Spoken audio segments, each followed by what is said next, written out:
ಹ್ಮ್ ನೋಡಿ, ಎಲ್ರೂ ಕಾಗಕ್ಕ ಗುಬ್ಬಕ್ಕನ್ ಕತೆ ಹೇಳ್ತೀಯಾ ಅಂತಾರೆ. ಆದ್ರೆ ಆ ಕಾಗಕ್ಕ ಗುಬ್ಬಕ್ಕನ್ ಕತೆ ಯಾರಿಗೂ ಗೊತ್ತಿಲ್ಲ.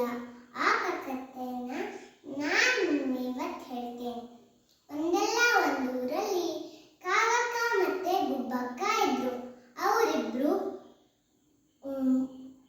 ಗೆಳೆಯರಾಗಿದ್ರು. ಗುಬ್ಬಕ್ಕನ ಮನೆ ಕಲ್ಲಿನ ಮನೆ ಆಗಿತ್ತು. ಕಾಕಕ್ಕನ ಮನೆ ಸಗಣಿ ಮನೆ ಆಗಿತ್ತು. ಒಂದಿನ ಸಂಜೆ ಸಿಕ್ಕಾಪಟ್ಟೆ ಮಳೆ ಬರ್ತಾ ಇತ್ತು. ಆ ಮಳೆಗೆ ಕಾಕಕ್ಕನ ಮನೆ ತೊಳ್ಕೊಂಡೋಯ್ತು.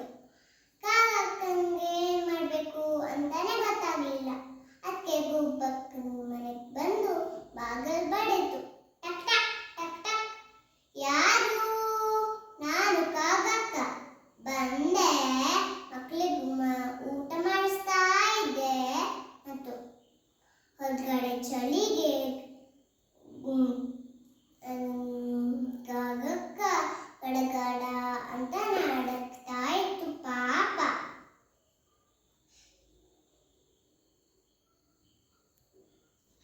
ಟಕ್ ಟಕ್ ಟಕ್ ಟಕ್. ಯಾರು? ನಾನು ಕಾಗಕ್ಕ ಬಂದೆ, ಮಕ್ಕಳಿಗೆ ಮಲಗಿಸ್ತಾ ಇದ್ದೆ ಅಂತು. ಮತ್ತೆ ಗುಬ್ಬಕ್ಕ ಬಂದು ಬಾಗಿಲು ತೆಗಿತು. ಏನಾಯ್ತು ಗುಬ್ಬಕ್ಕ, ಇಷ್ಟೊತ್ತಲ್ಲಿ ಬಂದೆ? ಈ ಮಳೆಗೆ ನನ್ನ ಮನೆ ಹೋಯ್ತು.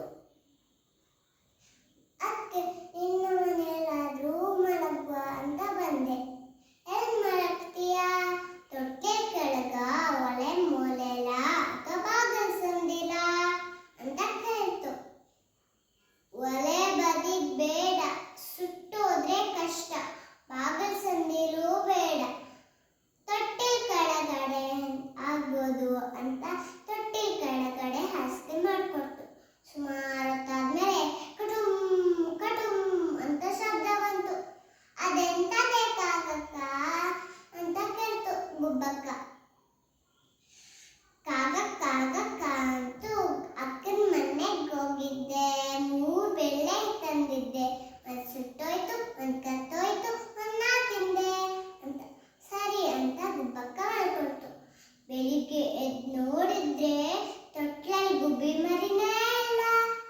ಓಹೋ, ಇದು ಕಾಗಕ್ಕಂದೇ ಕೆಲಸ ಅಂತ ಗುಬ್ಬಕ್ಕನಿಗೆ ಗೊತ್ತಾಯ್ತು.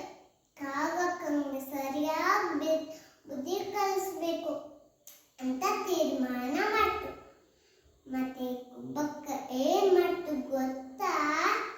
ಕಾಗಕ್ಕನ ಕರೆದು, ಕಾಗಕ್ಕ ಕಾಗಕ್ಕ ಬಿಸಿ ಬಿಸಿ ಬೆಣ್ಣೆ ಕೊಡ್ತೆ, ಬಾಯಿ ತೆಗಿ ಅಂತು. ಮತ್ತೆ ಕಾಗಕ್ಕ ಬೆಣ್ಣೆ ಹಸಿಂದ ಮಾಡ್ಕೋ ಬಾಯಿ ತೆಗಿತು. ಆ ಕೆಂಪ್ ಆಗಿರೋ ಕೆಂಡ ತಂದು ಕಾಗಕ್ಕನ ಬಾಯಿಗೆ ಹಾಕ್ತು. ಕಾಗಕ್ಕ ಉರಿ ತಡಿಲಿಕ್ಕೆ ಆಗದೆ